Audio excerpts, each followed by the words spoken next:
On top of June layoffs, John Deere adds 600 more. That's 600 more layoffs. Three Midwest factories will see pink slips as the company looks to a new factory in Mexico. And every time you hear the word layoffs, it's always good to check the stock price of whatever company is laying people off, as pretty much the first thing you do. And if we come over here and look at John Deere, yeah, year to date, not doing so hot. In the last year, also not doing so hot.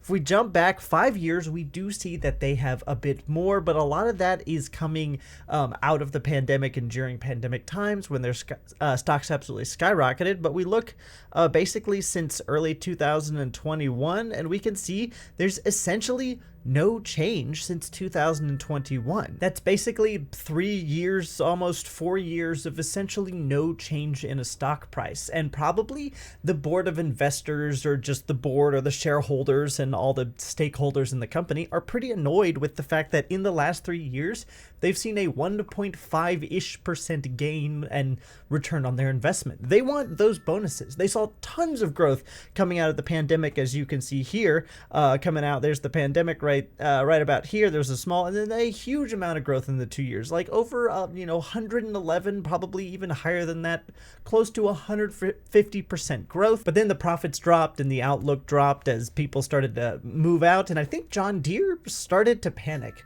And I think they've been panicking for all of 2024 because they've been laying off quite a few people. As you can see here, this is a timeline. John Deere cuts 1,500 plus jobs this year in Iowa. See when and where. And you can see there's some summaries here about what led to it, but we're not worried about that. What we're looking at is the timeline. So we can come down here. Late March, John Deere laid off 308 people in Waterloo. Then on March 12th, John Deere announced more layoffs for 150 people. Then on May 20th, John Deere plans to lay off 192 workers from Waterloo, which is the same place that we saw earlier. And then on June 3rd, they laid off more people at these 3 locations, collectively 124.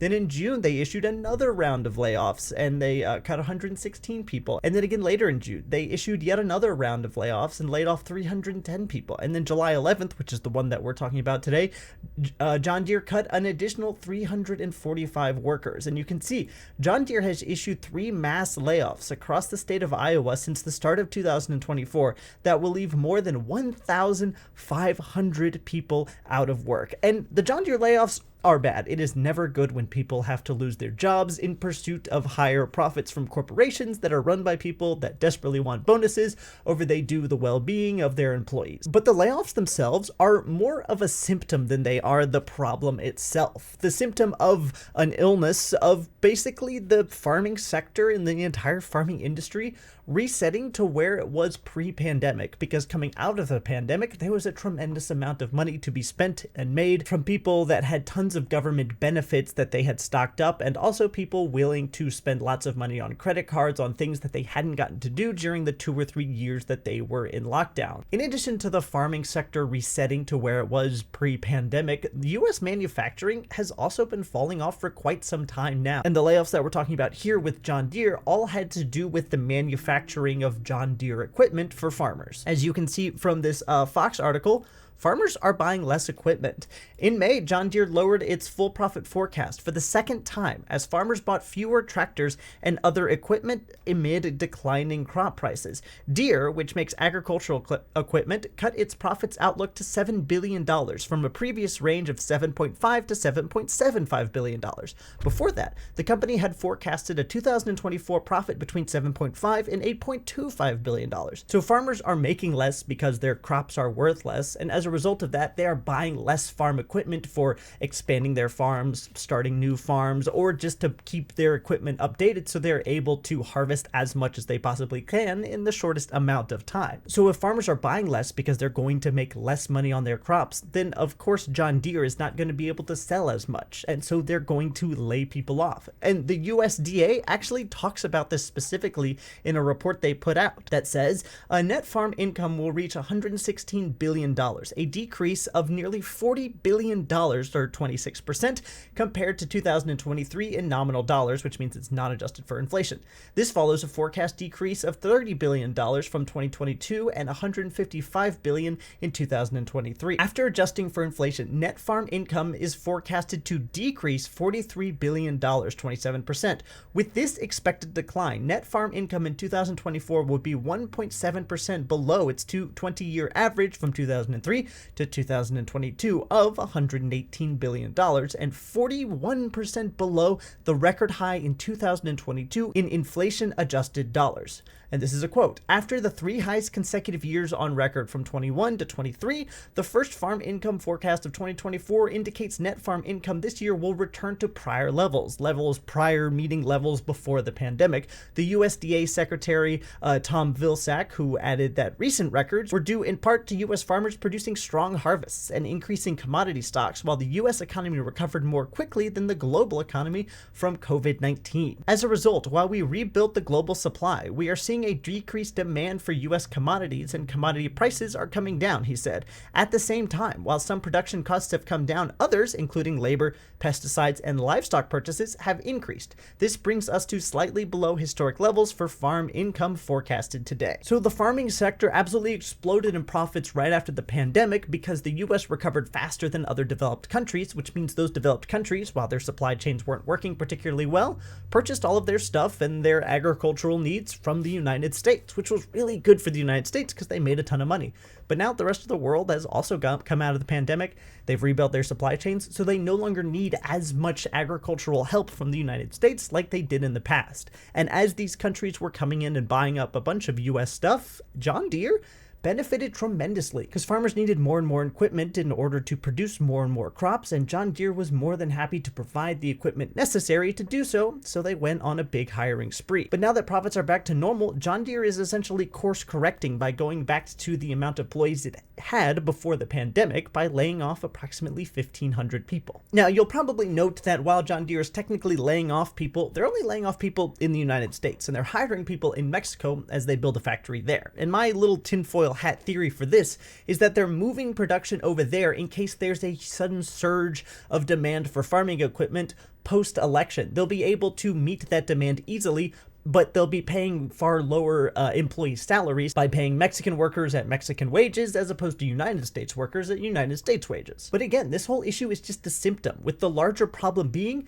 manufacturing jobs are just straight up leaving the United States. And I know for some reason this immediately gets political, and I can't imagine why, but I know a lot of people have an association of Joe Biden or Barack Obama coming in and destroying manufacturing jobs, and they're leaving the United States because they made it too expensive to hire people. But I want to be clear, this is not a right-wing or a left-wing issue. This is a collective bipartisan failure of the government to keep manufacturing jobs in the United States. And let me prove that to you by going president by president for the last 35 years. From 1989 to 1993, we had Bush Sr., who was a Republican, and manufacturing jobs under him dropped 1.2 million. This is all employees manufacturing in the United States. Then from 1993 to 2001, we had Bill Clinton, who was a Democrat, and sure, manufacturing jobs went up a little bit under him, but then in his second term, they went down considerably. Technically, they were positive 300,000, but they jumped, and then they went back down.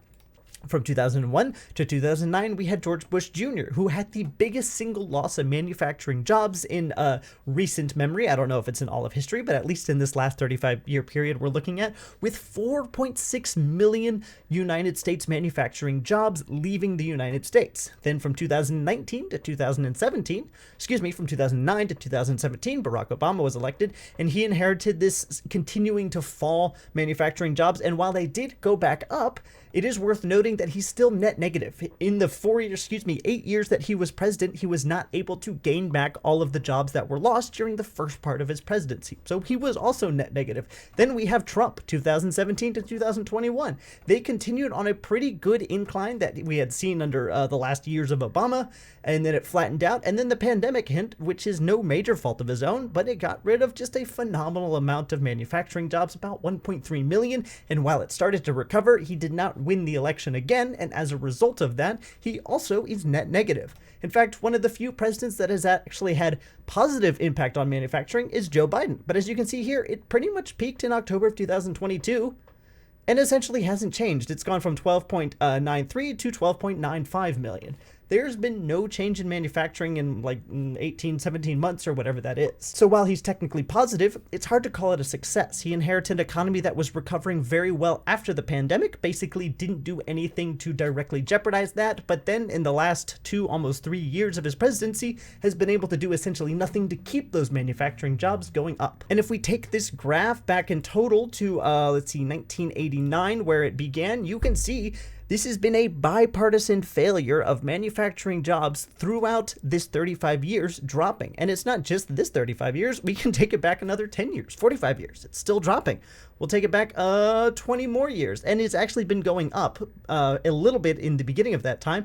But basically 1979 to the year of our Lord 2024, we have seen manufacturing jobs consistently fall under most every president. There have been a few spikes, but they've been quickly made up for by failures of policy and leadership, and they've gone back down. This is an issue where basically every president, except maybe you could argue a little bit Obama, has failed, but Obama inherited an economy basically as bad as it could be, so there was essentially no place to go but up as long as he didn't absolutely destroy everything. No matter what side you are on, everybody likes to point across the aisle and say that side is at fault for this. But realistically, when we look at it, over the past 50 years, we have seen drops basically every year. This is everybody's fault. This is the best definition I can think of a bipartisan failure, and everybody blaming everybody else for it instead of actually fixing it. Thanks for watching.